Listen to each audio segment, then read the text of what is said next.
presentator saat ini mengenai AMDAL. Perkenalkan, kami di sini kelompok pertama ingin membahas mengenai sumber daya air dengan tema khusus yaitu bendungan. Kelompok kami itu terdiri dengan nama yaitu dari Yohanes Dinoya, lalu berikutnya saya sendiri, Pak Arifan Tenov, dan berikutnya adalah Muhammad Gozi. Oke. Lanjut untuk poin pembahasannya. Di sini itu ada beberapa poin, ada 4. Yang pertama adalah lokasi bendungan, lalu berikutnya kondisi geologi di bendungan tersebut, lalu berikutnya adalah supporting system yang akan mensupport kondisi-kondisi kebencanaan khususnya di bidang geologis, dan yang terakhir adalah dampak penting dari sudut pandang geologisnya juga. Untuk lokasinya ini berada di daerah Kabupaten Sumedang, Provinsi Jawa Barat, dengan nama bendungan di sini adalah Bendungan Jati Gede, meliputi kecamatan yaitu terdiri dari Jati Gede, Kecamatan Wado, Cisitu, Dharma Raja, dan Kecamatan Jatinunggal. Lokasi ini juga sudah dibangun dari tahun 2008 dan pada tahun 2015 serta beroperasi penuh itu di tahun 2017. Untuk waduk ini dibangun dengan membendung aliran Sungai Cimanuk, itu berada di wilayah Kecamatan Jati Gede, Kabupaten Sumedang. Dengan kabar yang kita dapatkan, kapasitas tampung dari waduk ini atau bendungan ini itu adalah 979,5 juta meter kubik air dengan tinggi dengan kedalamannya itu sekitar 110 meter. Waduk Jati Gede ini merupakan waduk terbesar kedua di Indonesia. Untuk fungsi bendungan Jati Gede ini, Waduk Jati Gede memiliki fungsi utama itu untuk sarana irigasi yang utama, dan berikutnya adalah untuk pembangkit listrik tenaga air atau PLTA. Sarana budidaya di daerah waduk ini atau bendungan Jati Gede ini itu terdiri dari perikanan, yaitu berupa perikanan di air tawar, sarana olahraga, sarana rekreasi, dan lain sebagainya. Untuk Waduk Jati Gede ini difungsikan sebagai pusat pengairan untuk 90.000 hektar lahan pertanian produktif di Kabupaten Cirebon, Kabupaten Indramayu, dan Kabupaten Majalengka. Lalu berikutnya adalah air dari Waduk Jati Gede ini juga dimanfaatkan untuk pembangkit listrik tenaga air yang berdaya PLTA ini berdaya sebesar 110 MW dengan produksi rata-rata itu adalah 690 gigawatt per hour per tahun. PT PLN atau Persero yang mengakomodir untuk mengenai listriknya di daerah tersebut. Waduk ini juga memasok air bersih bagi warga sekitar. Itu ada di daerah sekitarnya berupa Cirebon, Indramayu, dan di daerah-daerah sekitar yang lainnya. Dengan kapasitas itu hingga 3.500 meter kubik per detik. Selain itu, waduk ini juga akan meredam terjadinya banjir bagi 11.000 hektar kawasan di Jawa Barat. Untuk selanjutnya, mengenai kondisi akan dijelaskan oleh Mas Yohanes. Ya, terima kasih. Untuk struktur geologinya di sini saya membaginya menjadi 2 di bendungan bagian barat sama bagian timur. Jadi di bagian baratnya itu sesarnya merupakan sesar sinistral dan dia berpengaruh terhadap kondisi bendungan. Lokasinya itu dia masih didominasi oleh bagian litologi yang cukup sinistral. Sedangkan bagian timur bendungan itu dia lokasinya itu di sesar geser sinistral juga, dan sesar normalnya itu terdapat di bagian kanannya, sedangkan di bagian timur baratnya itu dia ke arah tenggara itu sesarnya kurang terlalu kuat, tapi tidak terlalu mendominasi. Lanjut. Slide selanjutnya.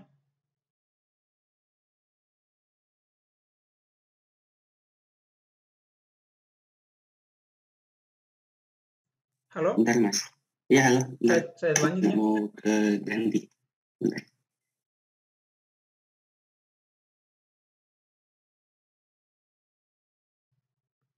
Sebentar dulu ya Mas, udah saling.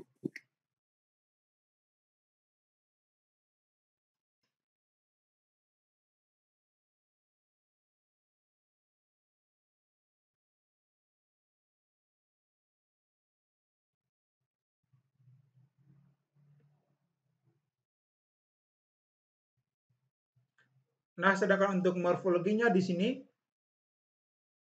di bagian barat bendungan di sini, dia lerengnya bergelombang, landai, antara 50 sampai 150 derajat. Lalu arus lembahnya itu dia berkelok menuju sungai utama. Sedangkan bagian timur bendungannya dia perbukitannya dia struktural dengan derajatnya antara 100 sampai 300 derajat. Lalu alur lembahnya itu dia dominan lurus menuju sungai utama. Sedangkan untuk litologinya di sini dia kebanyakan didominasi oleh breksitup dan breksitupan yang tidak begitu fresh, sehingga sebagian besar batuannya dalam kondisi terlapukan, baik lapung sedang maupun lapuk sempurna menjadi soil. Lalu batuan umumnya ini dia fresh dan dijumpai di beberapa permukaan yang lapuk ataupun soil. Sedang bagian timur lendungannya di sini dia umumnya dijumpai batuan berupa breksi dan gunung api dan batu lempeng. Sedangkan breksi gunung api ini dia bersifat lepas-lepas dan banyak mengalami rekahan. Lalu untuk batu lompongnya sendiri dia terlihat masih fresh dan di sekitarnya terdapat masih banyak rekahan atau fracture. Slide selanjutnya. Nah, untuk kerentanan gerakan tanah di sini, untuk bagian barat bendungannya ini, tanahnya berkisar antara rendah sampai sedang untuk kerentanannya. Sedangkan untuk arah sungai, semakin ke arah sungainya itu dia semakin tinggi. Lalu di bagian timur bendungan, tingkat kerentanan tanah juga sedang hingga tinggi, bahkan cenderung tinggi. Sehingga pada bagian timur sering terjadi longsoran, baik dalam skala kecil maupun skala besar. Yang di tengah ini merupakan bendungan Jati Gede, sedangkan yang warna merah itu zona kerentanan yang cukup tinggi, yang kuning ini dia zona kerentanan sedang. Sedangkan hijau ini dia relatif rendah. Lanjut. Nah, jadi dari kondisi geologi yang tadi, ternyata bendungan Jati Gede ini dia memiliki panjang 1,8 dengan proyek secara umum yang secara struktur geologinya itu dia ternyata geologinya tektonik dan kompleks. Sehingga pada struktur ini menjadi rawan longsor. Namun ternyata walaupun dengan daerah yang rawan longsor, tapi bisa ditemukan solusi bahwa walaupun semakin kritis daerah lahannya di sini, dan menurut perkiraan hanya bertahan antara 24 sampai 41 tahun, tetapi dari kajian yang dilakukan setelah itu, ternyata bendungan ini bisa dibuat dengan model bendungan urungan batu atau bendungan rockfill dam, di mana strukturnya ini disusun oleh batuan yang cukup fleksibel untuk bisa menghadapi erosi dan juga sedimentasi tanah. Karena mengingat bahwa laju erosi dan sedimentasi di waduk ini sangat tinggi, sehingga model urungan batu atau rockfill dam ini dia dipilih. Jadi dengan struktur rockfill dam, maka bisa diperkirakan dan dihitung bahwa bendungan ini cukup kuat dan bisa bertahan sampai 50 tahun ke depan. Jadi kita bisa membuatnya dengan cukup baik tanpa menghiraukan anggapan-anggapan yang menakutkan sebelumnya. Selanjutnya. Nah, di sini merupakan spesifikasi bendungan Jati Gede, mulai dari kondisi hidrologi waduk, bendungan, bangunan pelimpahnya, intik irigasi, terowongan penggerak sampai dia punya power away yang berfungsi sebagai pembangkit listrik tenaga air nantinya. Jadi dia cukup baik dan sangat bermanfaat bagi warga sekitar di 5 kabupaten yang dilalui dan juga sebagai pelimpah air bagi irigasinya dan juga untuk sistem PLTA nantinya. Oke, slide selanjutnya. Saya serahkan buat teman saya. Oke, baik. Terima kasih Mas Yohanes. Selanjutnya mungkin bisa dilanjutkan oleh Mas Gozi. Pada Mas Gozi, dipersilakan untuk menjelaskan mengenai supporting system ini. Terima kasih. 4 menit lagi ya. Siap. Jadi selanjutnya saya akan menjelaskan tentang supporting. Akan sangat penting baik dalam tahap konstruksi maupun dalam tahap operasional dari bendungannya sendiri. Yang pertama aspek geoteknik, kedua material konstruksi, yang ketiga aspek hidrologi, hidrogeologi dan klimatologi, dan yang terakhir adalah aspek geologi. Dipercepat, bisa next dulu.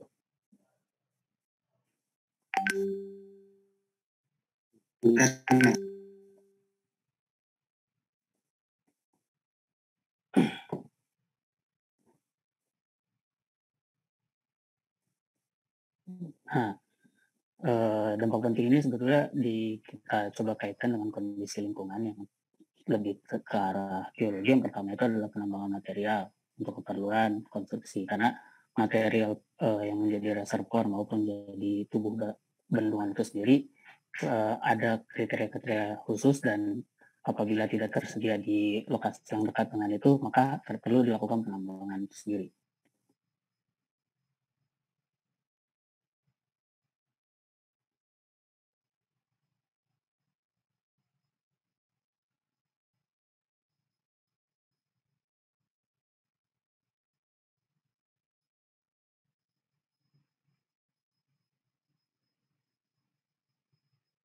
Sudah?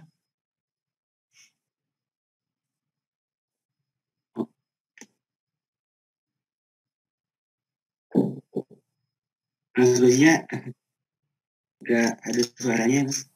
Iya, keputus internet mau. Oh iya. Lanjut ke sini lagi. Oh iya, lanjut. Kemudian akan ada perubahan aliran permukaan maupun aliran air tanah, karena ketika di bendung air otomatis air permukaan akan berubah, dan ketinggian dari waduk itu sendiri akan memberikan tekanan hidrostatik yang berbeda, sehingga interaksi antara air tanah dan air permukaan itu akan berubah. Next saja, Nah, yang paling penting sebetulnya di sini yang pertama adalah erosi, seperti yang telah disebutkan. Erosi di hulu Sungai Cimanuk itu sangat besar, sehingga itu akan langsung membawa air dengan material-material dan mengendap di waduk itu sendiri. Nah, volume sedimen yang mengendap ini apabila terlalu besar itu akan berpengaruh kepada umur di bendungan itu sendiri, tidak fungsional dalam jangka waktu yang panjang.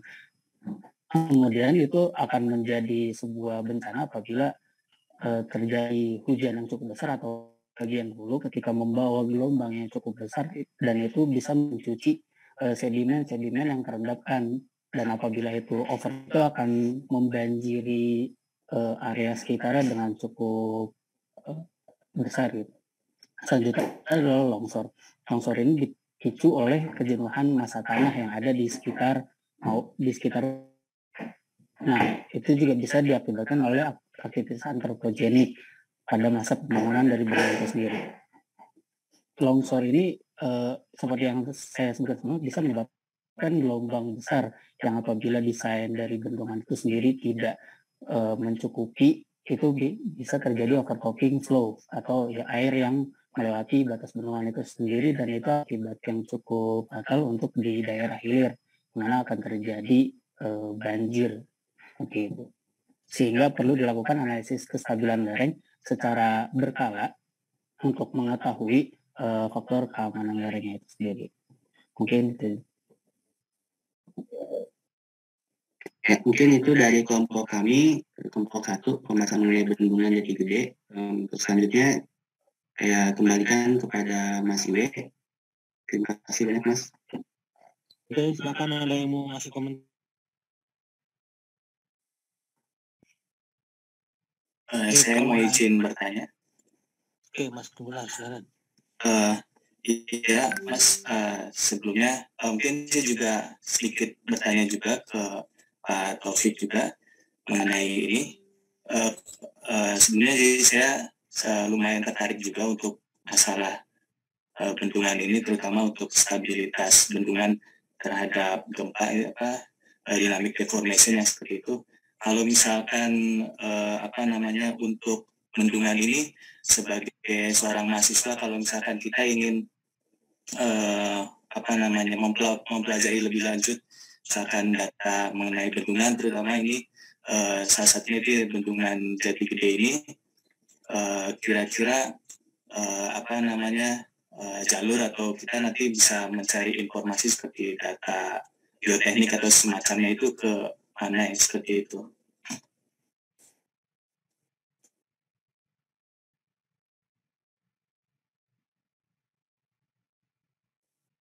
Mohon maaf Mas, ini pertanyaannya ditujukan ke siapa ya Mas? Boleh dari ya. Yang lain?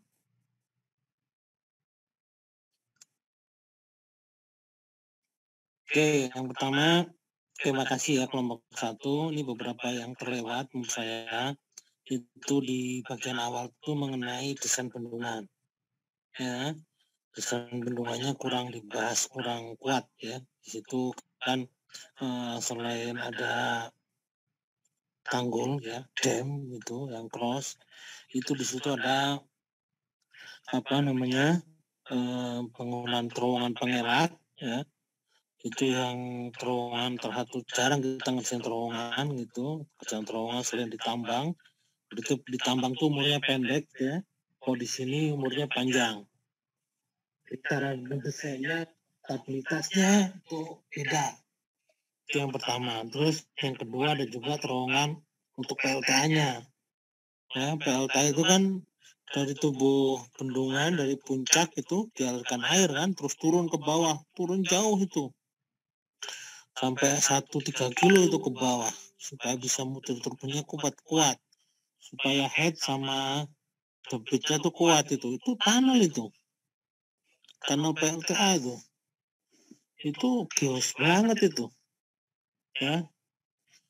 Itu yang menurut saya harus kurang tereksplor itu.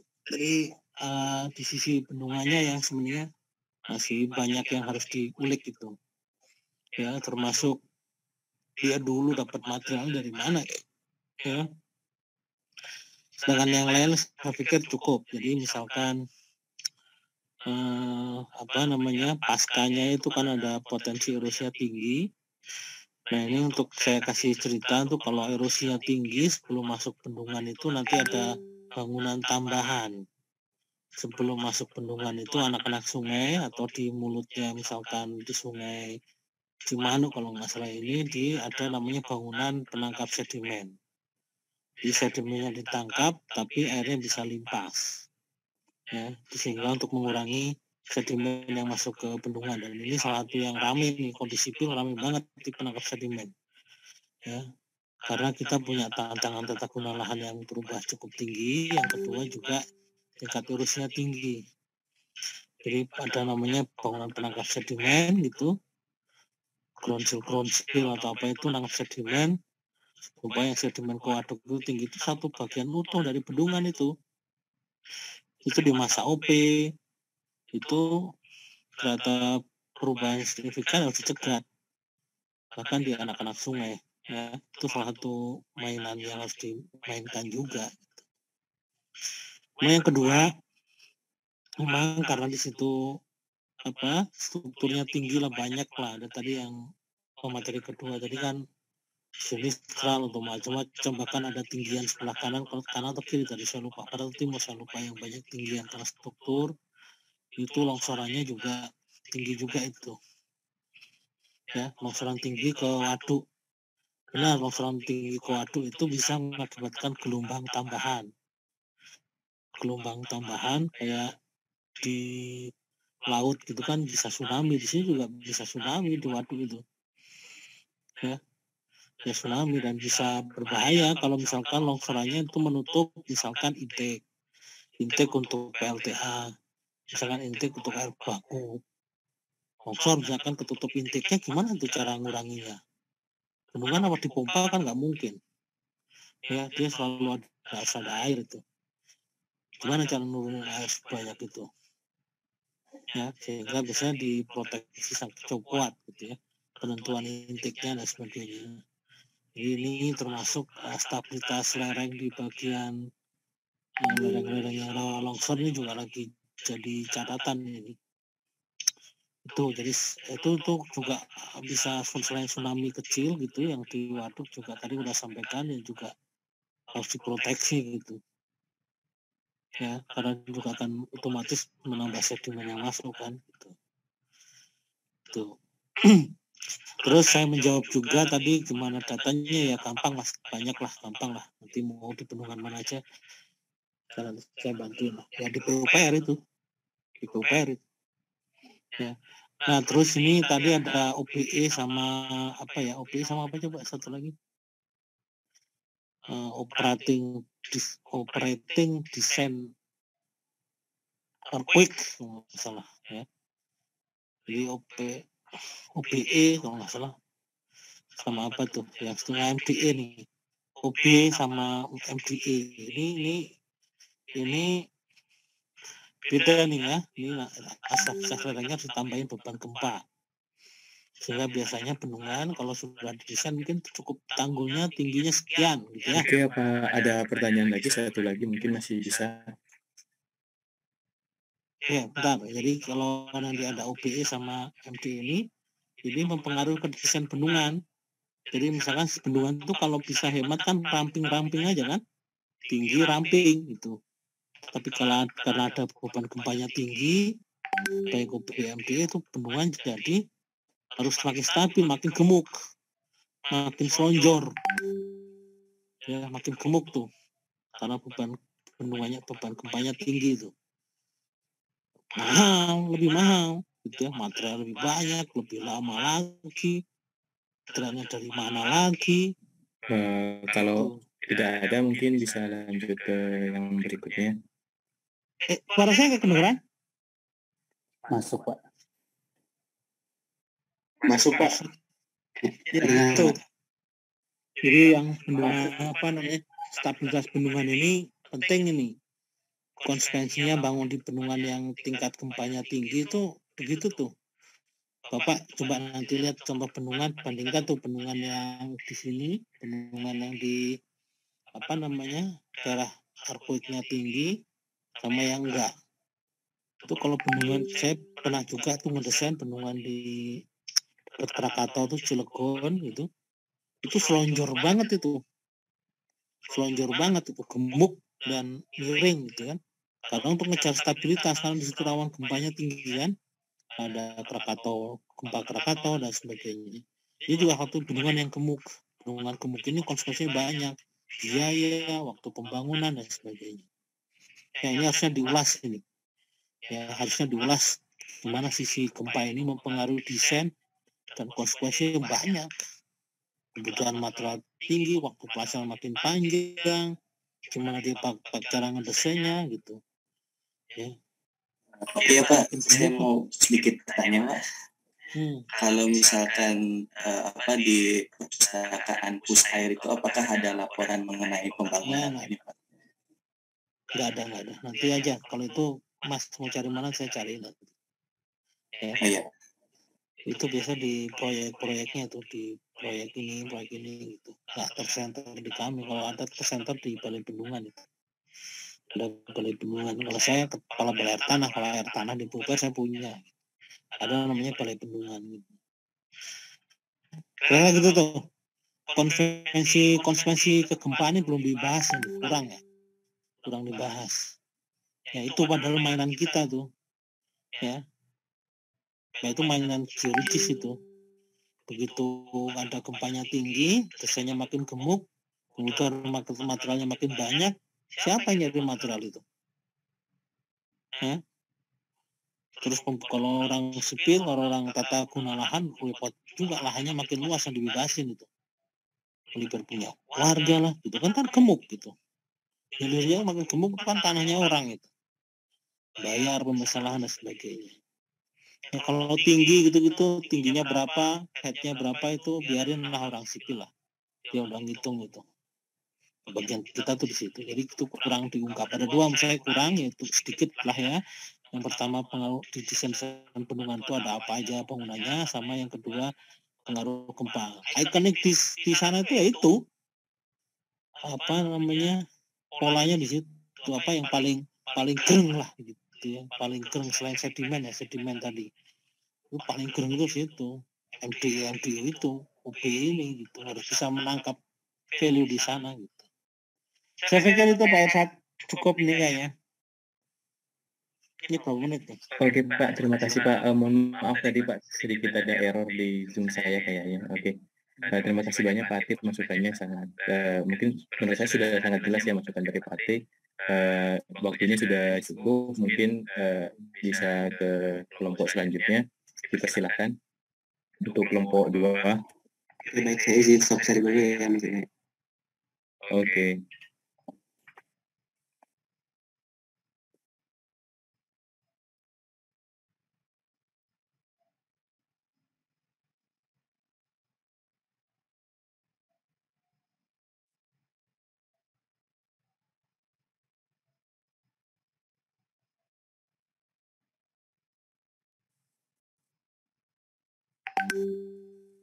Silakan untuk kelompok 2.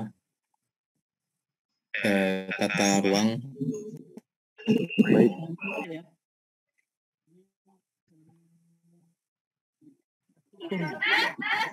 Izin saya. Oke, silahkan.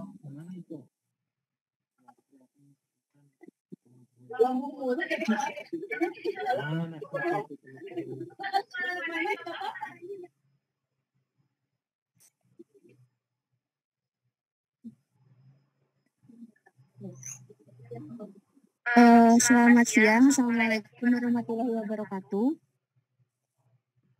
Waalaikumsalam warahmatullahi wabarakatuh. Selamat siang Pak Ate dan teman-teman semua. Di sini saya Santika Tristi Maryudaningrum dan Pak Tony Trikurniawan dan Muhammad Adi Noval akan mempresentasikan terkait analisis dampak lingkungan, geologi, infrastruktur, dan tata ruang di kawasan ekonomi khusus KEK Mandalika.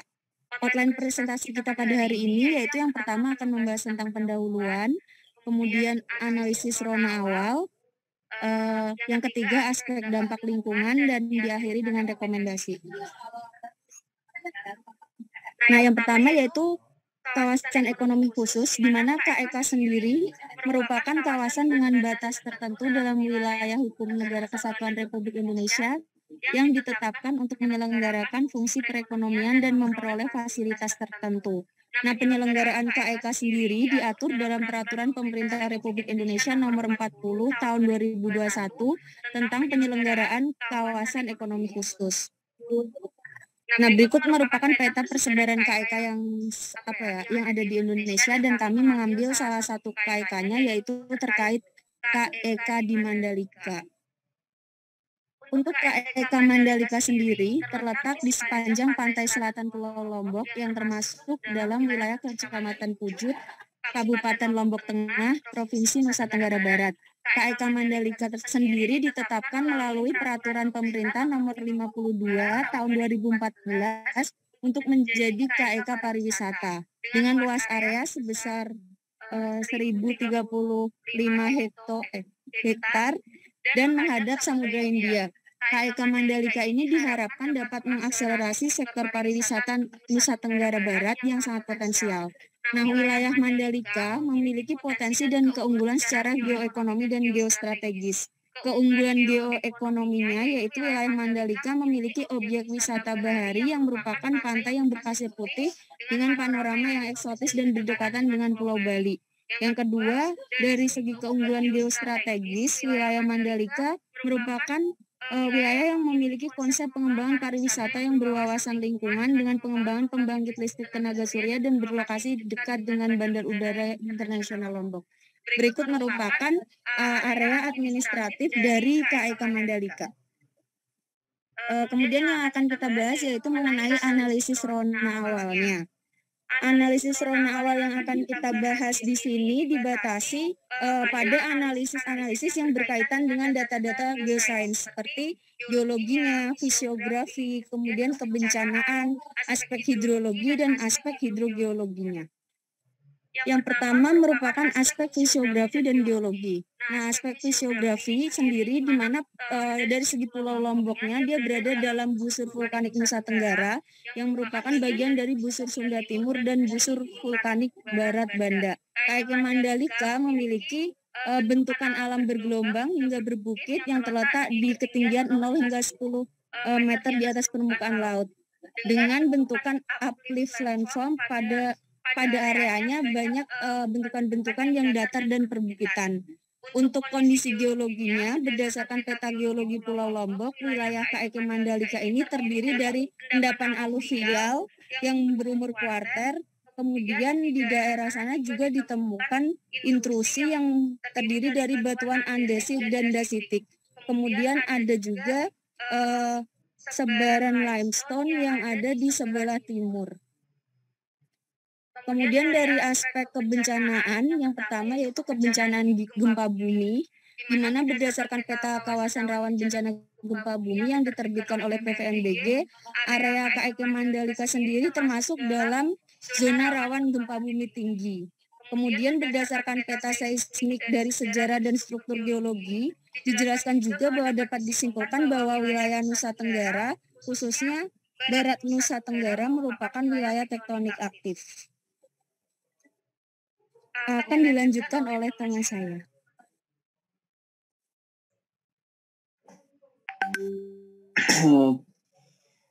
Baik, izin melanjutkan untuk yang aspek. Baik, terima kasih. Akan saya lanjutkan untuk dari aspek kebencanaan ini. Untuk di peta ini itu di KEK Mandalika ini untuk kerentanan gerakan tanah hanya sangat rendah sampai sedang, dan untuk sebagian besar lokasi itu berada di zona kerentanan gerakan tanah yang sangat rendah. Yang itu pada peta zona kerentanan ada kotak berwarna merah kurang lebih di sebelah situ untuk KEK Mandalikanya.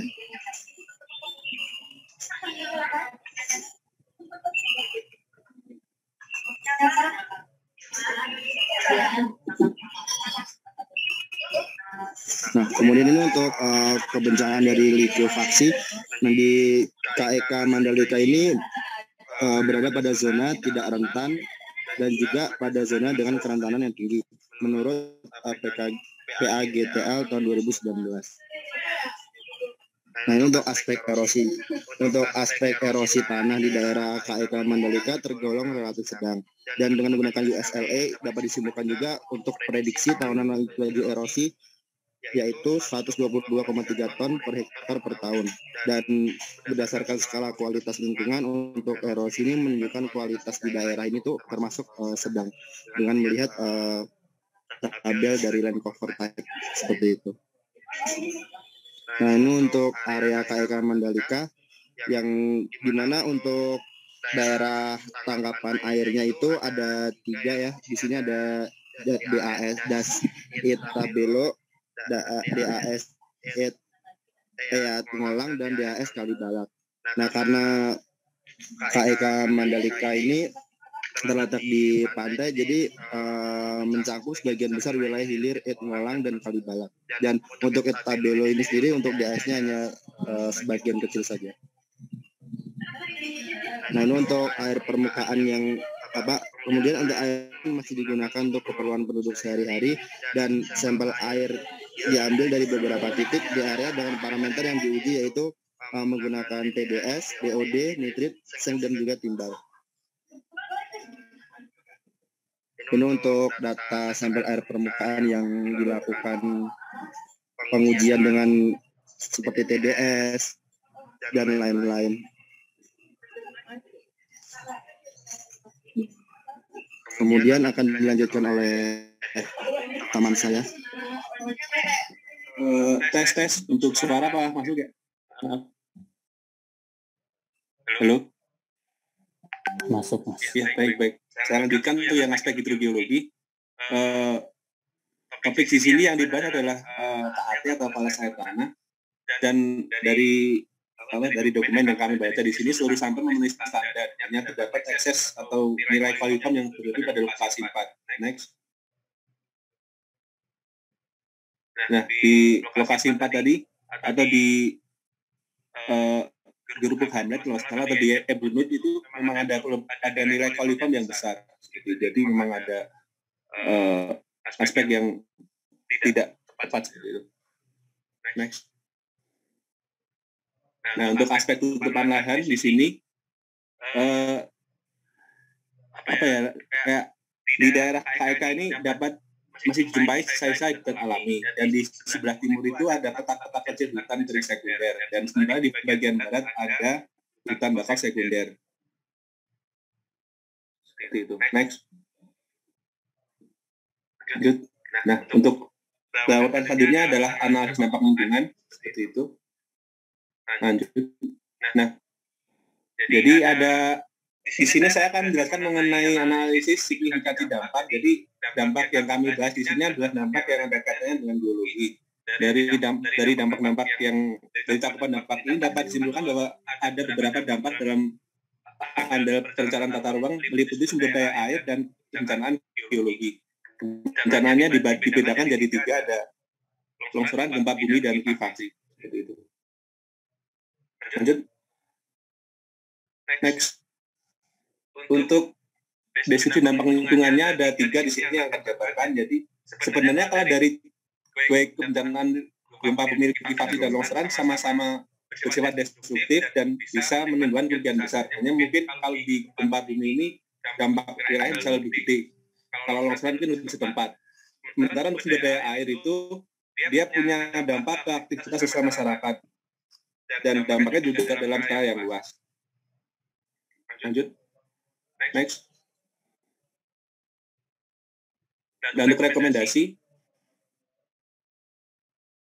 jadi ada 3 rekomendasi sesuai dengan komponen dampaknya. Yang pertama ada gempa bumi dan likuifaksi, itu bisa dilakukan dengan menghindari membangun bagian bawah pada lereng terjal. Kemudian membuat konstruksi bangunan tahan gempa dan juga membangun sistem EWS. Sementara untuk dampak yang longsoran itu ada 2, yaitu menghindari membangun pada daerah rawan juga dan juga pemasangan EWS khusus untuk gerakan tanah. Dan pada dampak yang penurunan kualitas sumber daya air itu dapat juga dilakukan rekomendasi. Yang pertama membuat sistem IPAL, kemudian pengembaraan tanah yang tidak melewati kapasitas, dan juga pengolahan solid waste management yang lebih efektif. Mungkin cukup. Next. Ya, ini adalah pusaka yang kami gunakan. Seperti itu. Ada beberapa sih. Next. Nah. Dan sekian dari pemaparan dari kelompok kami. Kira-kira ada yang ingin dikomentari atau ditanyakan, silakan. Oke. Ini saya masih kurang puas juga nih. Ya. Itu KEK Mandalika itu apa aja? Harus dijelasin juga ini. KEK Mandalika kan kawasan ekonomi Mandalika. Di situ tuh ada apa aja? Di situ ada sirkuit dan macam-macam. Ya. PUPR itu kalau ngedesain itu paripurna namanya kawasan itu. Udah dijelasin. Kalau misalkan ngomongin yang sirkuit nih, bagian pertama presentasi dan ini, misalkan KEK Mandalika, ya sirkuit. Pemilihan lokasi sirkuit itu siapa? Geologis itu. Ya, kenapa sirkuitnya sebelah sini? Diungkap dulu KEK itu apa? Itu ngomong tata ruang. Ya, itu yang pertama. Yang kedua ini bukti bahwa geologis itu atau geoscience itu jangan selfish lah. Yang pernah saya sampaikan kemarin kan, misalkan tadi Indonesia sedang membangun Bali 10. Selama ini cuma di Bali doang. Wisatawan itu terpusat di Bali. Padahal mereka spend di sini 30 hari. sehingga alternatif lokasi lain tuh kurang, males mereka ke lokasi lain, makanya dibangun lokasi yang berdekatan. Itu filosofinya tuh, lokasi yang berdekatan sehingga mereka ketika escape cuma pakai kapal gitu ya, 1 hari misalkan, mereka bisa menemukan lokasi singgah lagi yang jadi mereka bisa makin lama tinggal di Indonesia. Itu di Bali lah, bikinlah KIK Mandalika. Itu filosofinya. Ya. Jadi ketika di Bali, kan sebulan tuh. Sebulan di otak-atik di Bali bosen itu. Nah, dengan adanya Lombok ini dibangun, ya, Lombok kemudian dan KIK Mandalika itu ke sana larinya. Ya, termasuk Labuan Bajo, sehingga umur stay mereka akan lebih panjang. Ya. Nah, ini kan bukan kita yang desain ini, teman-teman wisata. Kita nangkep itu, ya. Karena saya selalu bilang, akan terlalu sempit pertemanan itu. Akan open kalau dengan pertemanan yang lain. Nah, di kawasan Mandalika dibongkar itu ada apa aja. Yang tahunya kan cuma sirkuit, enggak, di sana ada beberapa kawasan, beberapa yang di-build itu, ya. Tadi kan di sini rencana untuk jadi pariwisata maritim kan. Itu. Nah, itu yang sedikit kurang tereksplor. Yang kedua, ya dengan pengembangan baru itu apa konsekuensinya di kawasan KIK? Misalkan standar Mandalika itu standar internasional itu, pasirnya, andesitnya itu harus standar internasional tuh. Saya udah ke Mandalika tuh, gimana gravel dari betonnya, gravel dari aspalnya, geologis itu. Ya, makanya di situ beruntung tadi disebut tadi ada andesit kan. Itu terus dibunyikan. Geologi itu support untuk perubahan ke tata ruang. Karena di situ ada andesit cukup signifikan jumlahnya, itu meyakinkan investor, meyakinkan dunia bahwa kita punya resources batuan yang bisa support untuk pembangunan sirkuit Mandalika. Ya, kalau di situ nggak ada andesit, ceritanya nggak akan ada itu. Ya, karena kualitas betonnya di sirkuit itu kan pernah lihat jalan tol itu kan beton dulu, habis beton baru aspal. Nah, betonnya itu speknya tinggi, itu butuh pasir yang speknya tinggi juga, butuh andesit yang speknya tinggi juga. Nah, saya itu yang dikulas itu andesit di sana untuk materialnya di sana. Ya, ketajamannya ke sana. Yang lainnya oke lah, ya. Jadi yang lainnya misalkan ada geologinya gini, kemudian tata hidrogeologinya begini, koli gitu-gitu oke lah. Ya. Nah, berikutnya itu harus sisi satu lagi misalnya water sumber daya airnya itu di sana. Ya. Saya kalau bisa baca layoutnya Mandalika itu geologis itu. Kenapa sirkuitnya di sebelah sana? Ya, kenapa mendekati bukit andesit dan punya bentangan tertentu? Kenapa lingkarannya kelilingnya ke sana, sedikit tidak berlawanan dengan laut? Ya, bukan cari tanah yang stabil, cari batu stabil, itu harusnya diungkap. Ya, ini saya mau keras sedikit supaya bisa melihat masalah ruang itu dengan kacamata desain lebih tinggi gitu. Ya, ini kan master nih, teman-teman master. Kalau ini teman-teman S1 doang mungkin saya nggak akan sekeras ini gitu. Ya, apa dikerasin dosen kan biasa aja untuk kan. Saya lihat dulu tuh KIK Mandalika itu apa aja yang dibangun, kenapa sirkuit di sana ya, kenapa sirkuit lingkarannya bentuknya ke sana ya, ketika bangun sirkuit itu gimana ya, kenapa industri yang dibangun di sana kayak gitu ya, kenapa yang dipilih di situ dari berbagai kalangan lokasi, ya itu kuriositas orang geoscience gitu, ya. Kenapa coba? Mandalika kenapa nggak ke lokasi lain? Ya. Kenapa sirkuitnya dipilih agak ke tengah dikit gitu, nggak ada pilihan segmen tertentu? Itu tuh cara bacanya itu sains itu kayak gitu tuh. Kelebihan kita tuh di situ. Ya, kelebihan kita tuh geoscience tuh mata kita lebih lebar dibanding mata-mata itu sipil. Kita matanya paling lebar itu. Itu yang kita asah. Ya. Kayak tadi ngelihat desain bendungan, jangan terlalu sempit, luas. Kenapa terowongannya di sini ya? Kenapa intiknya di sana ya? Kenapa PLT-nya di sana ya?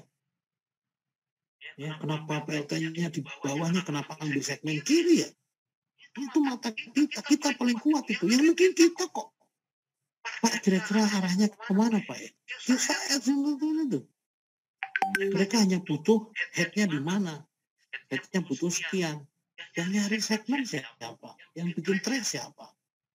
Topografi turun setelah kita tentuin fenomena geologinya. Itu nanti KEK Mandalika siapa itu? Tata ruang kan ngobrol kita. Ya, dipertajam lagi nih. Ini kelas master loh ini. Agak harus lebih serius sedikit nih membaca masalah. Itu dengan kacamata yang lebih dalam lagi gitu. Oke, ini mumpung saya orang PUPR gitu, jadi saya tahu gimana cara melihat fenomena itu. Kalau cukup begini ya satu saya. Matanya lebih tajam loh. Ya. Coba nanti diulik lagi tuh, kenapa Mandalika gitu ya? Kenapa sirkuitnya sebelah sana ya? Ada sikap lu di mana ini? Ya. Kan pada suka nonton trash gitu kan? Sama tadi yang bendungan saya, kenapa? Saya agak-agak kurang mantap dikit nih. Kurang tajam. Ya, kayak Irsat ya. Kurang tajam Irsat. Dua loh. Ya, master loh. Harus melihat yang lebih tajam lagi gitu. Ini introduction ini ya, harus lebih ini lagi. Ini yang kedua, ketiga coba nanti harus dicek lagi tuh. Yang berikutnya 3 dan 4 itu. Value-nya itu loh.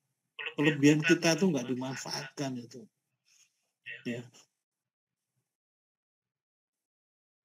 Itu yang tadi yang bendungan juga nggak dibahas kan, kenapa namanya tunnelnya di situ untuk PLTA. Ya keungkap kan, ini juga saya yang salah, kacamatanya kurang fokus sedikit gitu ya.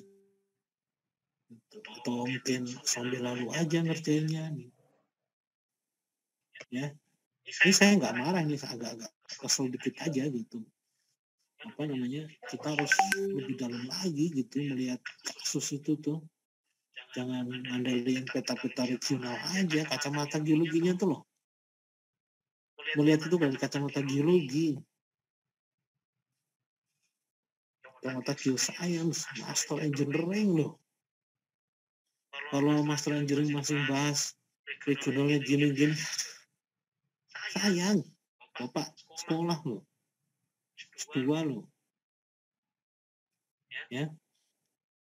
Value-nya harus lebih tajam lagi, lebih dalam lagi, lebih ganas lagi, lebih liar lagi otaknya itu, lebih liar lagi itu, ya, insting lebih tajam lagi. Paham? Itu keren gitu ya, oke? Oke Pak. Siapa? Lanjut yang ketiga, silakan. Oke, terima kasih Pak Ate. Ya mungkin bisa menjadi masukan buat kita.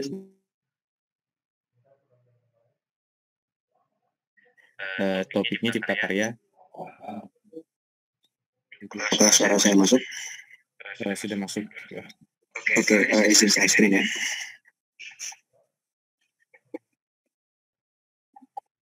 Apakah sudah tambah slide-nya? Sudah. Ya, Dini silakan.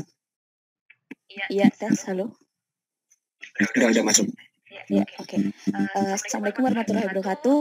Kami dari kelompok infrastruktur Cipta Karya, kami akan mempresentasikan hasil analisis kami mengenai studi kasus di TPA Banjarbakula.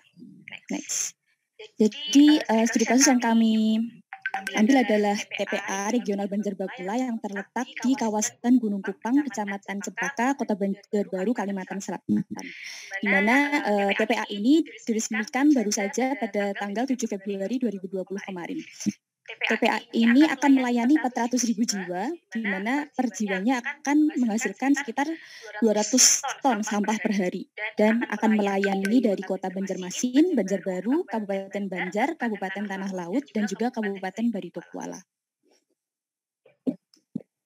TPA Regional Banjarbakula sendiri dibangun sekitar pada tanggal 12 Mei 2017 dan selesai pada tanggal 30 November 2018.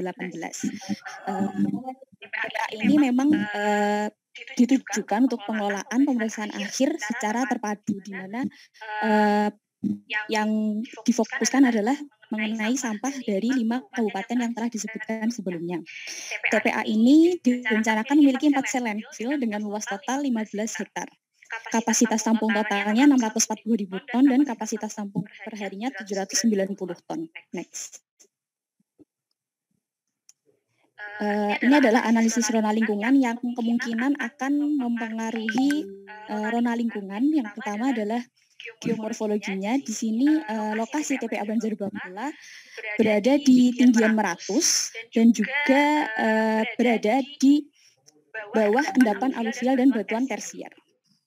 Di mana secara morfologi TPA ini akan dibangun di pegunungan bergelombang kuat. Next. Secara geologi, TPA Banjarbakula ini berada di atas formasi Tanjung, di mana formasi Tanjung ini memiliki litologi berupa konglomerat batu dan batu pasir sedang sampai kasar. Jenis tanahnya berupa potzolik merah kuning. Next. Secara hidrogeologinya, kami mengambil data dari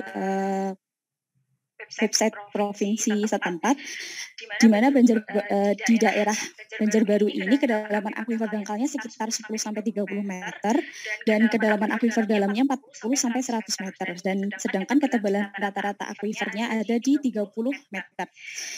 Jarak dengan sungai terdekat yang berada di utara TPA yaitu 5,04 km dan berada pada pengaruh das Riam Giwa. Next. Berdasarkan analisis kebencanaan, TPA Banjarbakula ini memiliki potensi banjir yang cukup luas akibat dari pengaruh dari das Riam Giwa. Terdapat titik rawan kebakaran di sebelah barat laut TPA, yaitu di sekitar pusat Kota Martapura dan Banjarbaru. Next.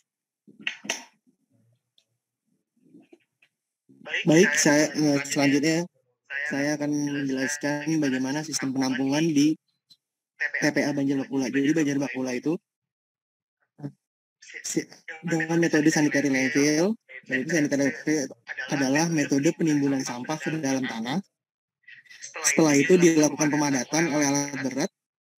Sampah itu lalu ditutup dengan tanah penutup agar sampah itu bisa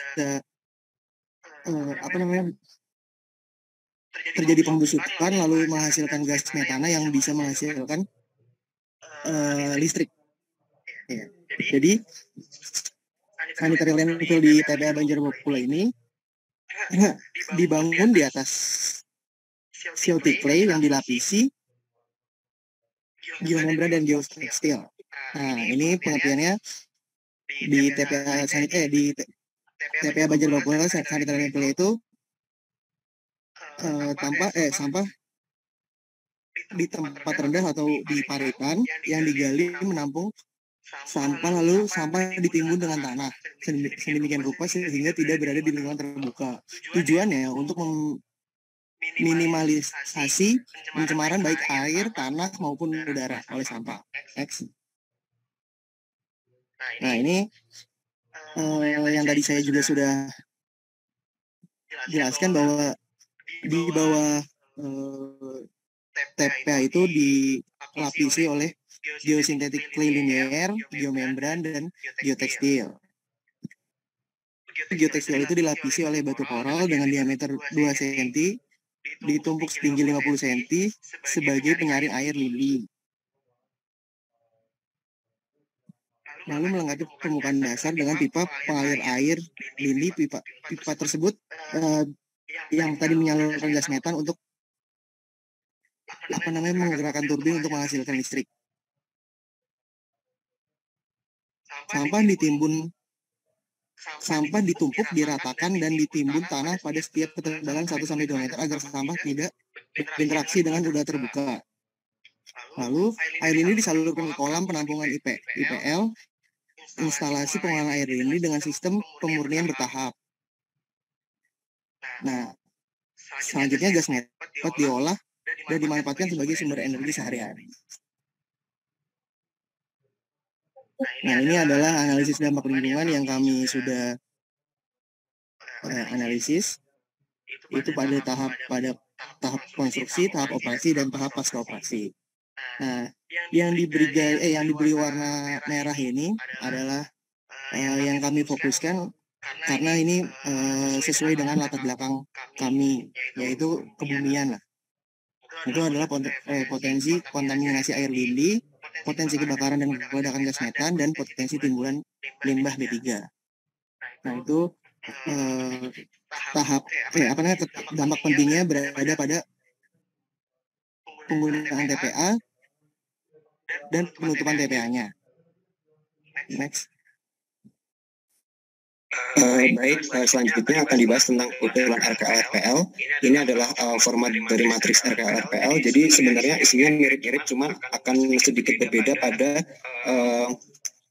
tindakan yang dilakukan untuk mengelola dan memantau. Nah, di sini ada institusi. Institusi itu umumnya ada pelaksana, pengawas, dan penerima laporan. Dalam kasus ini sesuai contoh AMDAL yang saya tentang Cipta Karya TPA, pelaksananya merupakan DLHK dari provinsi, dalam hal ini berarti Kalimantan Selatan, kemudian pengawas dan penerima laporannya data dari kota kabupaten, dalam hal ini adalah kota Banjarbaru. Nah, saya di sini akan membahas hanya 3 yang dimerahin tadi yang berkaitan dengan geologi ya. Yang pertama tentang potensi kontaminasi air lindi. Nah, air lindi ini merupakan hasil dari penimbunan sampah. Nah, kenapa dampak ini muncul? Karena bisa jadi dari hasil penimbunan tadi bocor ke tanah atau air. Airnya bisa permukaan atau air tanah. Nah, indikatornya adalah tidak terjadi kontaminasi dan buangan air lininya tidak melampaui baku mutu yang ditetapkan KLHK. Apa yang bisa dilakukan untuk mengelola, yaitu menyediakan sistem pengalir dan pengumpul air lindi, membangun instalasi pengolahan lindi IPL sesuai ketentuan PUPR, kemudian normalisasi saluran pengalir air lindi sehingga tidak terjadi kebocoran atau penyumbatan, kemudian normalisasi kolam pengumpul air lindi dengan pengurasan secara berkala, serta memeriksa kekedapan sanitary landfill secara berkala. Dilaksanakan di sekitar TPA pada tahap operasi sampai pasca operasi.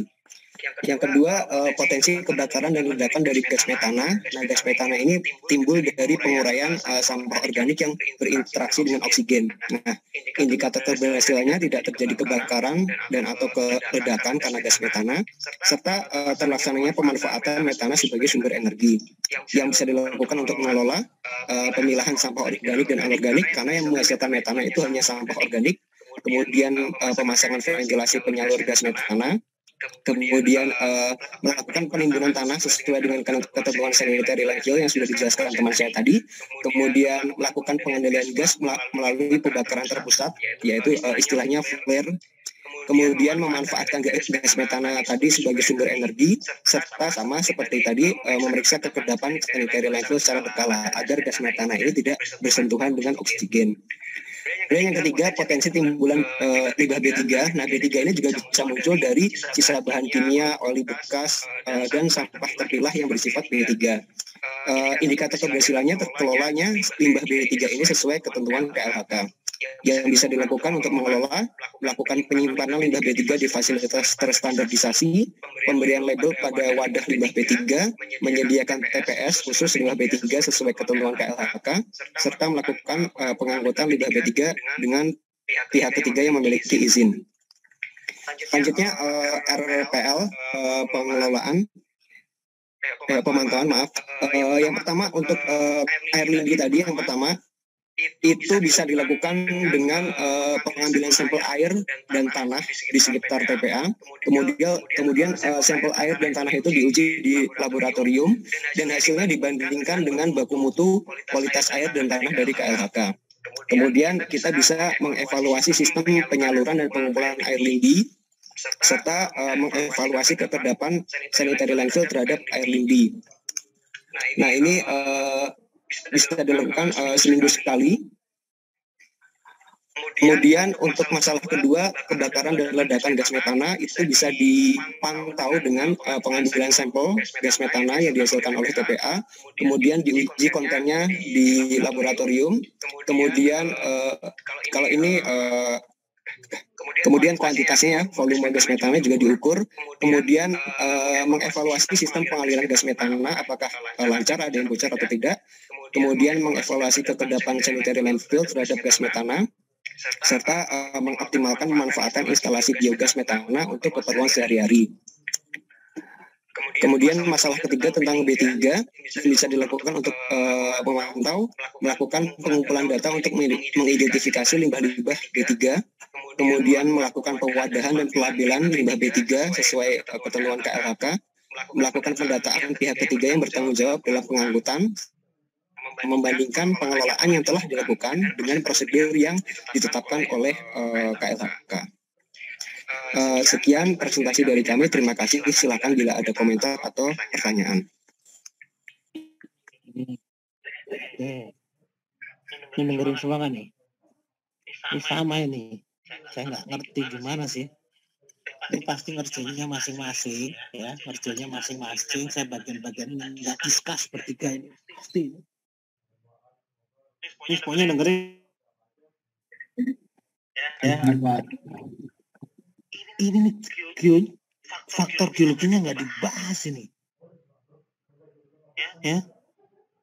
Kenapa air lindi penempatannya di atas, di utara, atau di sebelah kiri? Saya kurang tahu sebelah mana lindinya. Yang nentuin itu kita, bos, bukan mereka. Kenapa yang di situ? Karena mungkin penduduknya ada di atas, di utara.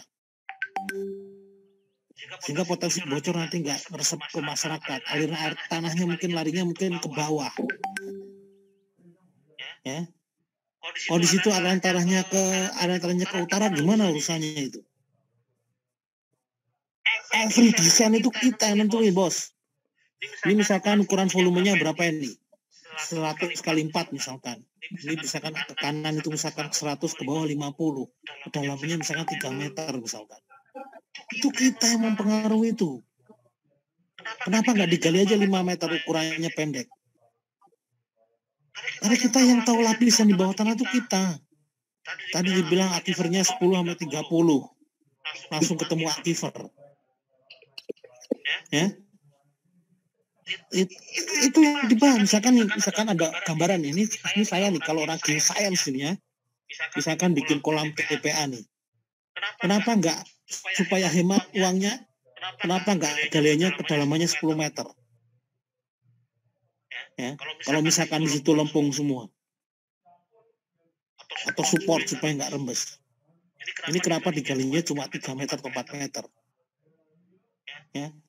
Permainan volume ukuran itu kita mempengaruhi geoscience itu.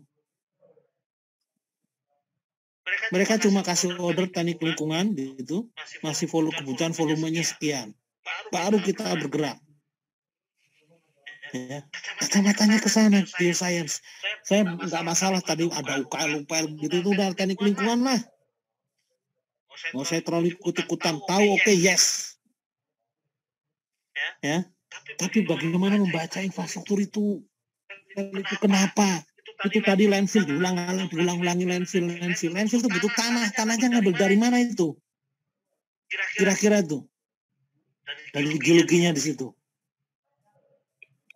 Ya, kan itu diselang-seling sama geoteksi, selang-seling membran dicampurin gitu kan, supaya nggak bau kan, campur tanahnya ngambil dari mana tuh?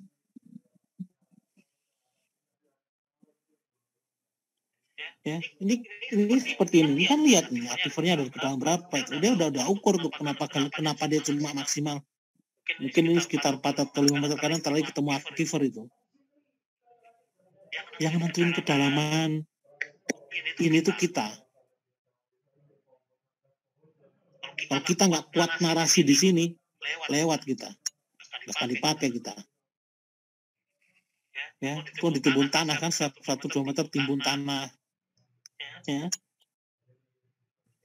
Ini ada pola cara kerja kelompoknya nggak pas menurut saya. Ya, saya bagian ini, saya bagian situ.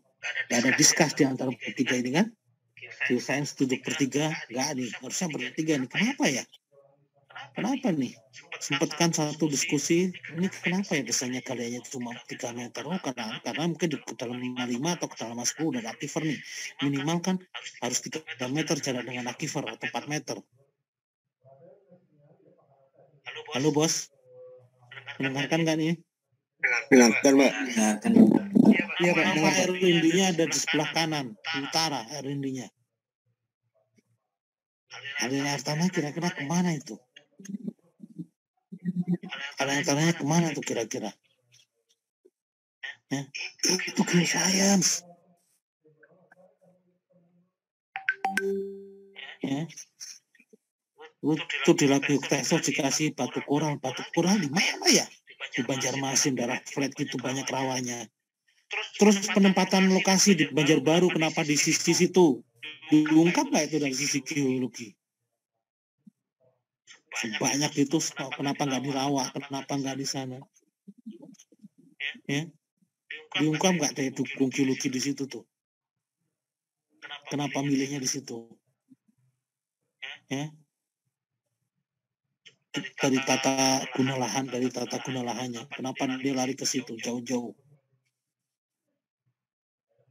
Ya.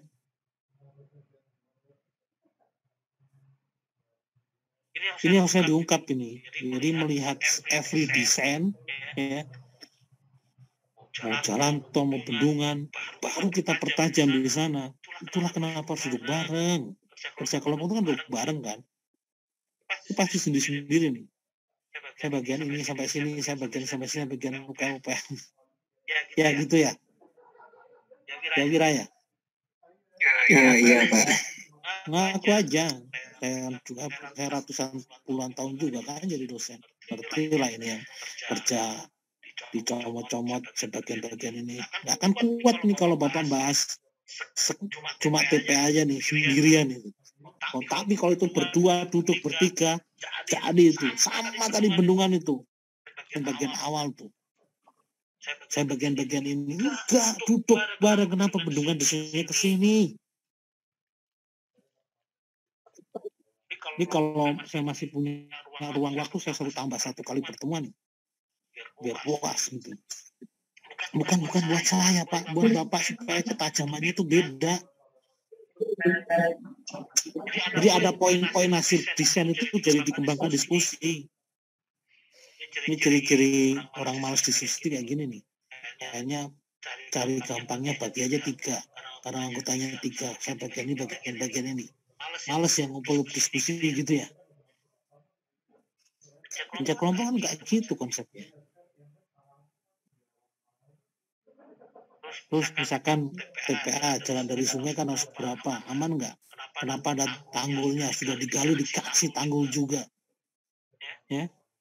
Kenapa tanggulnya 2 meter? Karena dengan jarak sungainya mungkin terlalu dekat atau gimana? Ya, kalau jarak tingginya terlalu jauh dari sungai jauh kan ngapain tinggi? Nggak diungkap tuh. Karena Bapak, Mas Wira, siapa tadi? Nggak duduk bareng gitu. Betul nggak? Sama kan kelompok 1-2 gitu juga ya? Ya, saya nggak marah, saya agak gimana. Maksudnya tuh apa ya? the way of thinking sama the way of discuss itu pasti linear. Kayak kita aja man. Ya kalau at least lah paling tidak ya ada exercise dulu bertiga gitu, dulu ada diskusi dulu bertiga gitu. Setelah bikin ini paling tidak ya kita bahas gimana gitu. Jangan saya bagian ini nanti. Ini mah kerja masing-masing digabungin, jadi nggak kerja kelompok ya. Ya Wiraya. Iya Pak. Oke. Ini kalau kuliah tamu kan bebas-bebas aja kan, saya ini masih masukan buat bekal hidup kan. Ya.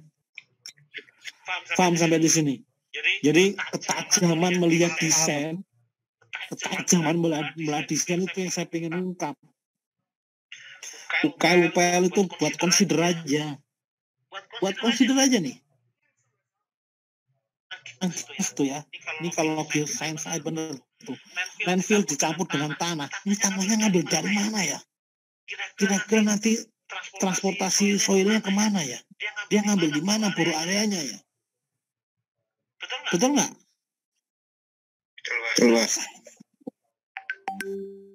Ya. Tadi Mandalika juga nggak keungkap. Kenapa ada Mandalika bangunan mewah itu nggak diungkap sama Sriwijaya Sesma?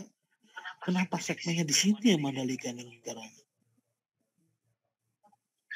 Kata macam science itu. Ini kalau kita terima aja gitu, nggak bisa. Itu udah benar tuh DSMTP cuma digali 3 meter. Itu tinggi tanggul juga diperkirakan kan, tinggi tanggulnya berapa karena jarak dengan banjir itu dan volume. Kenapa kotaknya melebar ke kanan? Barat timur, kenapa nggak utara selatan? Ya kenapa air lindi ditaruh di sana? Mungkin groundwater flow-nya pengaruh. Ya kalau nggak punya data groundwater mungkin pendekatan topografi mungkin atau pendekatan ada masyarakat di sebelah kanan mungkin di atas atau di bawah misalkan masyarakatnya supaya nggak lindinya lari ke sana. Kalau mencemari lindi ke bawah gawat.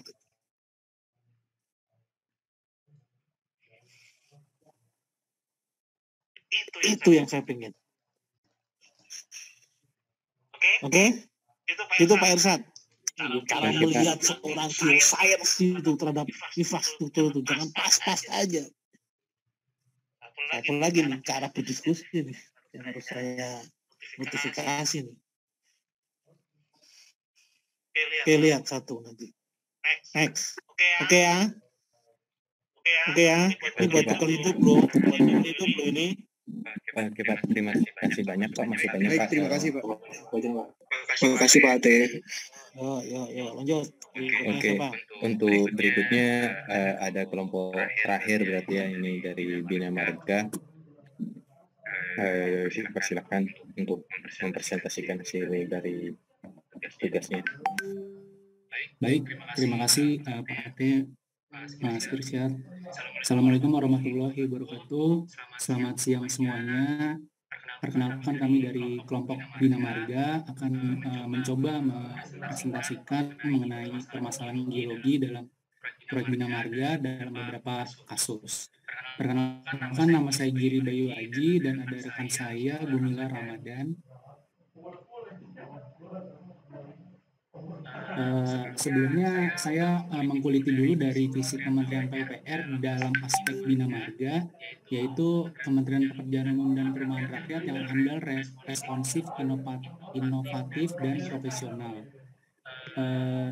untuk mendukung Indonesia maju yang berdaulat, mandiri, dan berkepribadian berlandaskan gotong royong. Nah, dari visi Kementerian PUPR itu sendiri dalam Renstra, Rencana Strategis PUPR 2020-2024, mendapatkan tugas utama dari Bina Marga, yaitu mewujudkan, poin-poinnya, mewujudkan konektivitas jalan nasional, meningkatkan standar pelayanan jalan nasional, meningkatkan efektivitas pelaksanaan kegiatan, dan meningkatkan kualitas sumber dan kelembagaan di lingkungan. Nah, ada perbedaan dari Renstra 2019 sampai 2024 2015 sampai 2019 dan 2019 sampai 2024, yaitu meningkatnya dukungan konektivitas bagi penguatan daya saing dan juga meningkatnya kemantapan dan aksesibilitas jalan nasional. Indikator keberhasilan dari Dijen Bina Marga itu sendiri ada 3 aspek, yaitu tingkat aksesibilitas jalan, tingkat penilaian kondisi jalan, dan tingkat penilaian keselamatan jalan. Pemenuhan kinerja dari Bina Marga itu sendiri targetnya mempunyai 2.500 km jalan tol baru atau sudah beroperasi, 3.000 km jalan nasional baru, 97% kemantapan jalan nasional, dan 1,9 jam per kilometer waktu tempuh di jalan lintas utama pulau. Maaf, ada sedikit dulu.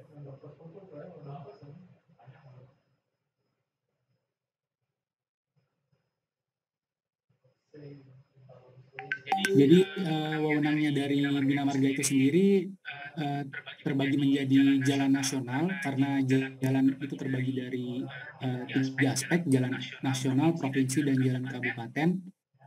Jalan nasional yang mau kita bahas di sini adalah jalan nasional di beberapa tempat di wilayah Provinsi Jawa Barat, karena dalam Kepmen PUPR nomor 248 tahun 2015 meliputi aspek lingkar luar dan lingkar dalam di Provinsi Jawa Barat sendiri. Ini ada lingkup dari Bina Marga, dari Permen PUPR itu sendiri.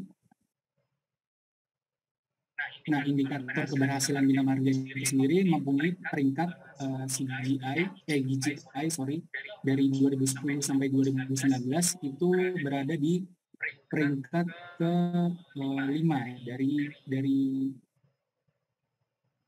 beberapa negara lainnya.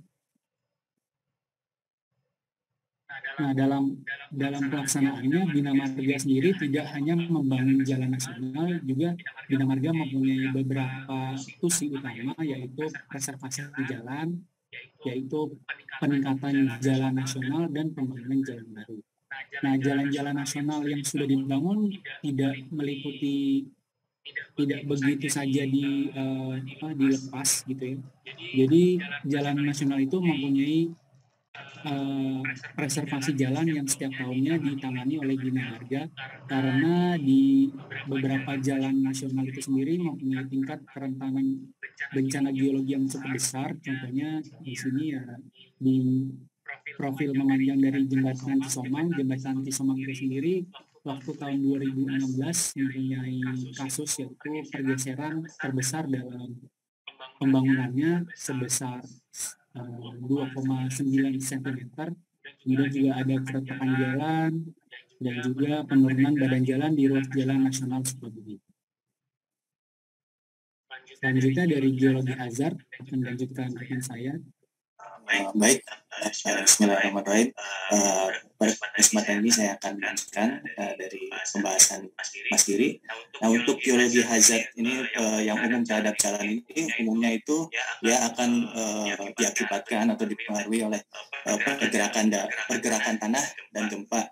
Yang pergerakan tanah sendiri ini dia ini dapat berupa longsor yang untuk tanah dan batuan.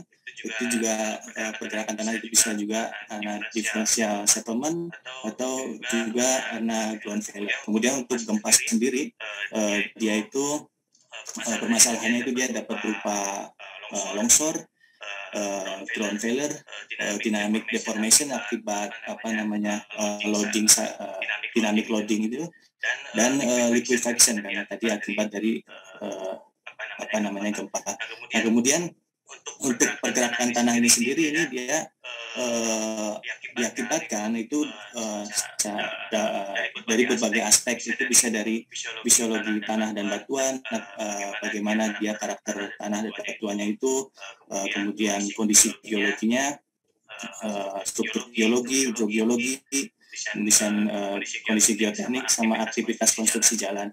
Aktivitas konstruksi ini juga bisa dari berbagai hal juga, itu apakah nanti ketika dia pembangunan itu lereng itu taunya akan terpotong, kemudian hilangnya support, kemudian kemiringannya itu akan menjadi lebih tajam dan sebagainya macamnya. Kemudian untuk gempa itu aktivitas seismik, kekuatan seismiknya bagaimana, lalu struktur geologi, fisiologi tanah dan batuan, kondisi geologi dan hidrogeologi. Selanjutnya Mas.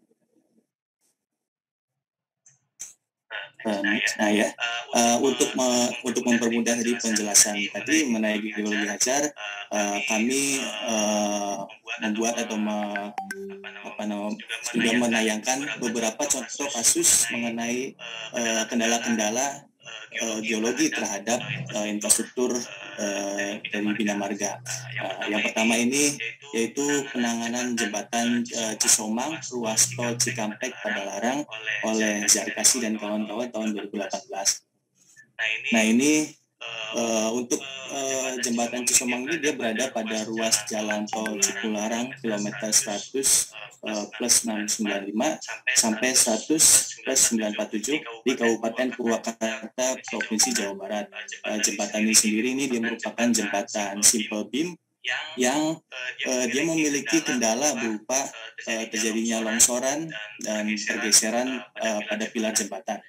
Nah, kemudian terjadi juga pergerakan itu yang terbesarnya itu sebesar 57 cm pada pilar kedua. Ini seperti gambar yang di bawah ini. Dia merupakan profil aspil drawing dari jembatan tol Cisomang yang bisa dilihat itu ada pilarnya itu P0, P1, P2, P3, P4, dan P5. Dan yang sebelah kiri ini tol Cisomang dan lokasinya. Selanjutnya Mas. Nah, kemudian ini berdasarkan dari investigasi lapangan, itu didapatkan bahwa jembatan Cisomang ini dia berada atau berdiri di atas patahan, dan pilar P2, P3, dan P4 ini, yang P2 dan P3 ini yang dia menjadi masalah itu berdiri pada lapisan clay shell di formasi Jatiluhur. Nah, kemudian clay shell ini jika dia pada kondisi basah dan terekspos udara ini dia akan mudah hancur, kemudian memiliki potensi swelling yang cukup besar. Nah, kemudian ini pelapukan tanah clay shell dan penimbunan pada kaki P0 dan P1 ini yang diperkirakan menjadi penyebab pergerakan. Selanjutnya Mas. Nah, kemudian ini merupakan hasil studi LAPI ITB tahun 2016 mengenai besaran deformasi pada pilar jembatan Cisomang. Bisa dilihat pada tabelnya ini, sebelumnya itu selisih atau sisi deformasinya itu dia dilihat dari relatif pergerakan pilar bagian bawah terhadap pilar bagian atas. Nah, kemudian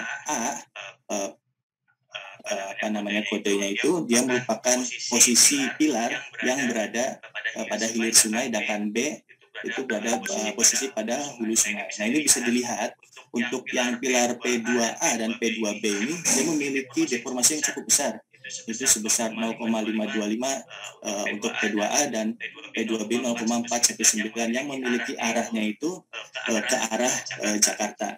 Nah, kemudian antara pilar 2 dan pilar 3 ini terjadi perbedaan ketinggian permukaan jembatannya itu sendiri, di mana di antara pilar 2 dan pilar 3 jembatannya itu mengalami pelengkungan seperti dilihat pada gambar profil yang sebelah kiri atas ini.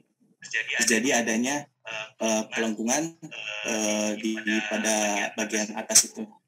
Nah, ini tingginya itu perbedaan itu sekitar sebesar 10 sampai 32 cm. Nah, kemudian dari hasil studi LAPI juga itu hasil pengukuran uji statik jembatan itu dengan hasil terbesarnya sebesar 0,299 meter pada titik pengamatan P1 dengan diberi beban.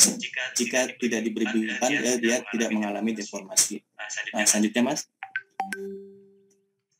Nah, kemudian penanganannya sendiri untuk jembatan Cisomang ini dari Jasa Marga yaitu ada grouting, strutting, dan fiber reinforced polymer tipe high strength carbon fiber. Kemudian berikut ini di bawah ini gambar dari pengerjaan dari penanganannya ini. Selanjutnya Mas. Kemudian dari LAPI ITB sendiri tahun 2017 ini mengusulkan penanganan berupa yang pertama itu perkuatan dengan stretching baja, lalu yang kedua itu cutting atau unloading dilakukan pada area antara A1, P0 sampai P1, kemudian perkuatan board pile P2, lalu perkuatan board pile P1, P2, lalu perkuatan ground anchor pada P0 dan P1, kemudian perkuatan ground anchor pada lereng P1, P2 dan P0, P1. Nah, kemudian ini yang gambar sebelah kanan ini merupakan hasil dari pemodelan finite element modelnya itu pada lereng jembatan Cisomang yang dilakukan oleh LAPI ITB dan beberapa support yang diberikan. Nah, kemudian pada akhirnya ini upaya penghentian pergerakan ini dilakukan melalui dua tahap, yaitu penanganan awal yang meliputi grouting dan strutting, dan penanganan struktural yang meliputi pemasangan board pile, ground anchor, connection beam, dan jacketing. Nah, selanjutnya Mas. Nah, kemudian untuk studi status yang kedua, contoh yang kedua ini mengenai tentang kestabilan lereng batu di Jalan Raya Loknga, kilometer 17,8 Kabupaten Aceh Besar ya, oleh penelitian Rusidi dan kawan-kawan 2017. Nah, ini dilakukan di lereng pinggir Jalan Banda Aceh, Calang di kilometer 17,8 di Kecamatan Loknga, Kabupaten Aceh Besar. Nah, untuk kasus ini peneliti ini Rusdi dan kawan-kawan menggunakan metode analisis kinematik lereng dan klasifikasi massa batuan untuk bertujuan untuk mengetahui jenis longsoran yang akan terjadi, kemudian menilai kualitas massa batuan pembentuk lereng dan tingkat kestabilan. Ini berdasarkan klasifikasi slope mass rating. Nah, yang di kanan ini merupakan peta geologi dan lokasinya itu. Selanjutnya Mas. Nah, kemudian ini merupakan hasil dari analisis kinematiknya itu, dia berdasarkan scan line di lokasi terhadap dua lereng, yaitu lereng 1 dan lereng 2 seperti gambar di pojok kiri atas. Berdasarkan dari hasil kinematik ini, analisis kinematik ini didapatkan dua joint set, yang dua joint set ini pada lereng 1 ini dia berpotensi longsor baji atau wedge dan planar. Kemudian untuk lereng 2 ini dia berpotensi longsor toppling. Selanjutnya Mas. Nah, kemudian ini analisis kualitas batuannya itu, massa batuannya itu berdasarkan klasifikasi RMR basic by Yanavsky tahun 1989. Nah, ini berdasarkan klasifikasi RMR didapatkan bahwa lereng 1 ini dia memiliki nilai RMR basic 63 yang dia masuk ke dalam kelas 2 dengan kategori batuan bagus. Sedangkan untuk lereng 2 itu memiliki RMR 57 masuk ke kelas 3 atau sedang fair rock. Selanjutnya. Nah, kemudian ini merupakan hasil slope mass ratingnya. Perhitungan slope mass ratingnya didapatkan untuk lereng 1 yang jenis longsoran bajinya itu dia bernilai slope mass ratingnya 55 masuk ke dalam kelas 3 atau normal, probabilitas 0,4, lalu yang planar. Untuk yang planar ini dia lebih buruk, memiliki nilai lagi ya Mas. SMR 29, lalu probabilitasnya 0,6, dan untuk lereng 3 ini normal dan probabilitasnya 0,4. Selanjutnya Mas. Nah, kemudian ini contoh kasus untuk energi kinetik maksimum untuk jatuhan batuan ini di ruas jalan Cepaka Sukanagara Ciwidey.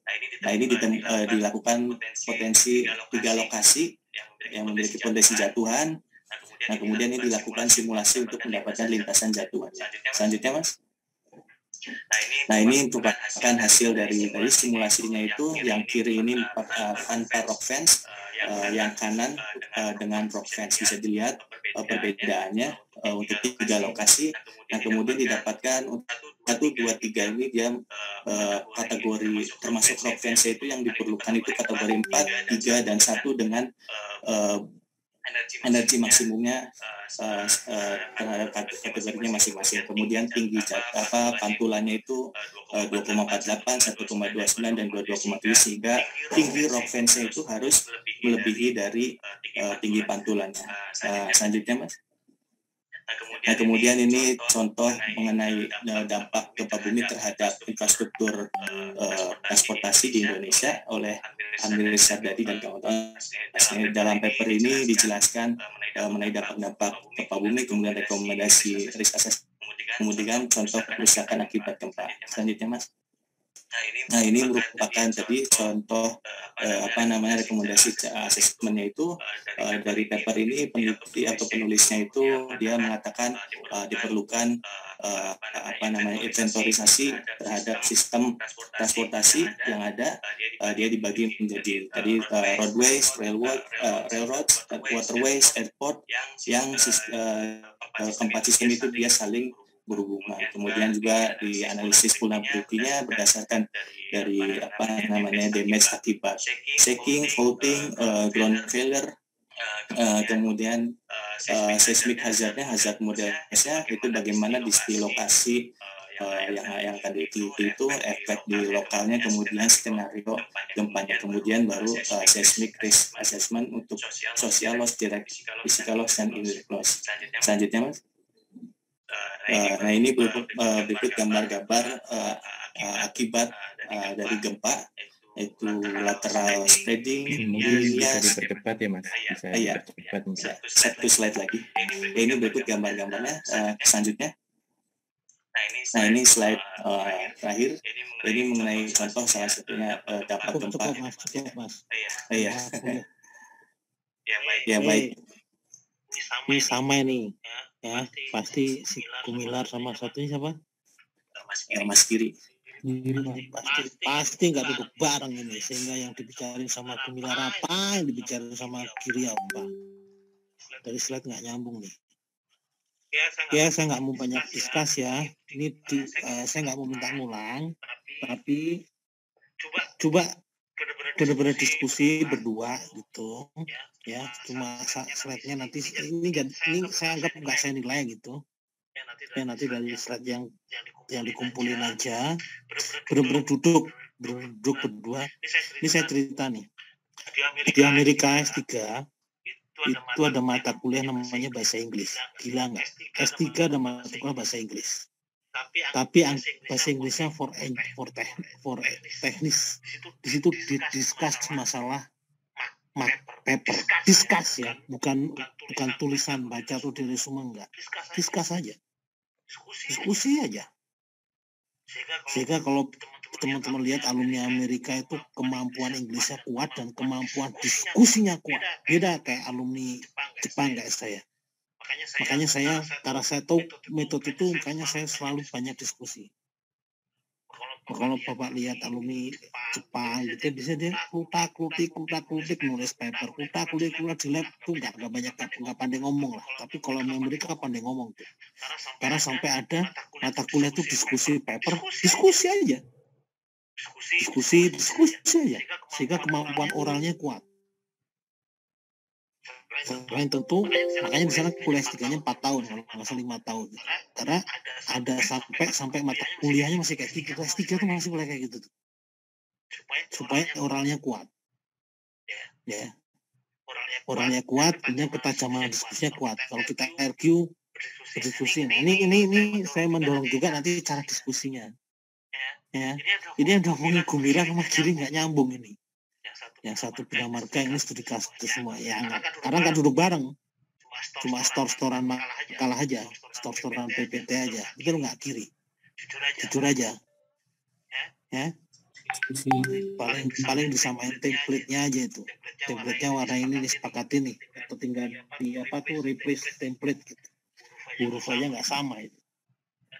Yang satu pakai Arial, yang satu pakai apa, yang satu yang dari layoutnya juga nggak kelihatan studi kasusnya dari mulai slide show pertama kan saya nggak tahu kalau ternyata studi kasus semua itu 5-5-nya itu ya. Jadi silakan, saya cuma minta benar-benar diskusi. Jadi misalkan 3 kelompok itu atau 4 kelompok ini, apa yang tadi saya misalkan yang bendungan, yang tata ruang cipta jalan, apa yang mau dibahas nih, duduk bareng. Kekuatan itu kuatnya orang sukanya selfie sendiri, ya apa namanya, paling malas tuh kerja kelompok. Itu tuh kelemahannya tuh. Itu kelemahan yang kurang gaul gitu tuh. Maaf ya. Takut lebih banyak orang suka kerja sendiri daripada kerja kelompok. Itu nggak pas juga itu. Nggak pas juga tuh. Pasti cepat gitu karakternya itu. Ya. Please duduk bareng, bikin PPT bareng, dibahasnya bareng-bareng. Beda. Ya, yang bendungan tadi beda, pasti beda. Gak usah banyak-banyak, saya nggak butuh banyak slide kok. Yang penting kerja kelompok. Kasusnya misalnya bendungan Jati Gede, kemudian KK dibahas sisi geologinya. 5 slide enough, tapi date together. Sama yang Guna Margan. Ya. Gak usah banyak slide-nya, yang penting benar-benar kita mempertajam sebuah infrastruktur, misalkan Mochi Somang. Ya, silakan aja. Tapi diurai. Ya, 5 slide cukup, 3 slide juga nggak ada masalah, asal itu diskusi bareng. Jadi kasus ini tanggapan, kalau ini tanggapan gini. Oke, setuju? Baik, Pak. Karena apa? Tadi dia bilang karena apa tuh? Apa Hirundini? Karena apa tadi? Ada yang sempat keceplosan karena apa tadi? Siapa tadi? Yohandi. Atau Giri tadi siapa? Aku tadi karena apa? Waktu terbatas, sibuk. Doa semua sibuk. Ada nggak sibuk? Nggak usah lama itu, 1 jam 30 menit duduk bareng. Prime time-nya berfokus ke 5-3 slide. Kita ungkap nih bendungan Jati Gede. Semua keluar ini sisi ininya. Jadi konten diskusinya itu bukan konten PPT-nya yang enggak, konten diskusi yang benar-benar diskus, RQ masing-masing dengan background masing-masing, kacamata masing-masing, itu yang punya value tinggi. Sama yang Giri sama Gumilar. Apa nih kita bahas nih? Oke, Cisumang atau berapa dengan studi mana misalkan Cisumang plus apa? Ini saya tadi kayak melihat kuliah umum aja gitu. Kayak saya diajarin kuliah sama bapak di sini. Nah, saya kayak menerima kuliah umum aja gitu. Ini kebalik-balik nih. Gitu. Ya, Pusti Bina Marga, terus apa studi kasus banyak kayak kita dikasih kuliah umum, padahal enggak. Nah gitu, 1 case, 2 case silahkan kalau mau 2 case, kayak misalkan tadi yang benar banyak, tapi diungkap lah, 5 slide aja cukup lah. Tapi date together gitu, kerjakan bersama. Karena kita tugas kelompok. Waktu nggak saya batasin, 2 minggu lah, cukup 2 minggu. Nggak ada waktu juga. Ujian akhir ya? Pekan depan? Atau udah selesai? Irsad. Masih 2 minggu lagi Pak, tanggal 10. Oke, saya minta terserah mau butuh berapa minggu. Seminggu cukup. Kerja kelompok kan nggak harus duduk bareng kan. Sekarang kan bisa Zoom bareng kan. Zoom bareng kita kerjain ini setengah jam. Kayaknya selesai tuh. Gimana? Silakan. Minta waktu berapa hari? PPT-nya diulang lagi, bukan diulang ya. Biar ada benar-benar diskusi gitu. Hirundini, minta berapa hari Hirun? Kalau dari saya mungkin minggu cukup Pak. Oke, seminggu ya. Setuju? Santika? Iya Pak, seminggu saja Pak. Setuju. Setuju Pak, setuju. Setuju Pak. Ini ya, paham ya Mas? Mesisnya saya itu paham ya. Ada yang mau diskusikan enggak? Saya enggak butuh banyak slide, asal dikerjakan bersama, ada happy diskusi, itu pasti beda tuh value-nya itu. Ya Giri ya. Iya Pak. Jadi kerja kelompok itu udah bukan bagi slide, bukan. Ini pasti orang-orang termasuk golongan orang-orang yang malas diskusi itu. Mendingan tugas pribadi aja deh, jangan kelompok. Gitu. Ya betul nggak? Enggak, Gozi. Wira. Itu ya termasuk gitu nggak? Iya mungkin iya. Mungkin. Jangan ya. Ya saya ngasih message, jangan kurangi yang terlalu selfish lah. Silakan kalau Bapak belajar dari yang lain, selfish itu harus dilindungi, silakan. Tapi hari ini lagi ketemu sama saya, kurangin karakter yang terlalu selfish. Ya. Saya yakin untuk rata, saya juga dulu pernah di sana kan, pernah I was there kan. I was there, saya pernah menjadi mahasiswa yang lebih suka tugas itu pribadi. Tapi setelah saya sampai ke sini, tapi juga saya break juga. Saya kita harus membuka diri kacamata, menerima kacamata orang lain. Dan kan apalagi ini sama kontennya, ya. Bukan debat politik, pasti banyak bedanya. Kalau ininya sama kan, itu silahkan gitu. Ya, seninya di sana. Oke, thank you. Itu Pak Irsad, 1 minggu lagi kita ketemu. Saya nggak ketemu, kirim PPT-nya aja. Oke, siap Pak. Nanti mungkin bisa dikumpulin ke saya dulu, nanti saya yang sampaikan ke Pak Ahmad Taufik. Begitu ya. Apa ada pertanyaan lagi dari teman-teman di sini terkait tugas ataupun mungkin? Izin bertanya boleh Pak? Oke, silakan Mas. Ya ini untuk Pak ini kebetulan saya mau buat seminar tentang ketersediaan air tanah di Pulau Mua, Maluku Barat Daya untuk para peternak kerbau yang melibatkan Kompas nanti sama DPR RI. Apakah kalau pada waktu Pak mungkin bisa bersedia untuk mengisi materinya nanti Pak dari Dirjen Air Tanah Pak? Terima kasih Pak. Saya kembalikan. Ya, saya lagi di MOA ini. Ngapa? Acaranya dua minggu lagi Pak. Jadi kita sekitar tanggal 15 sampai 20 bulan depan Pak, bulan sekarang Pak. Ya oke. Oke no ya, aman itu. Ya, terkait kuliah dulu. Saya lagi di MOA ini no ya. Ya Pak, nanti saya minta kontaknya ya Pak. Makasih Pak. Aman. Oke, nanti boleh ya Pak saya sampaikan kontaknya Pak Ati ke. Boleh, saya mau bebas. Oke, nanti silahkan hubungin kontak sendiri Pak Ati oleh Mas Yohan Slinoya ya. Iya Pak. Yang lain, ya Pak, makasih Pak. Oke. Ya, yang lain Ati. Mana nih Ati nih? Ati Noval. Pergi ya? Ya Pak. Tinggal saya ya. Ya Pak, ini bersama Mbak Santika, bersama bareng-bareng Pak. Kirain saya ditinggal gitu. Tidak Pak.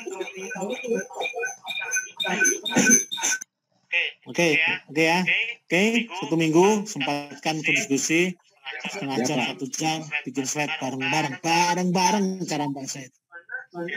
Baik Pak. Oke, good luck semuanya. Mohon maaf. Oke, saya tutup.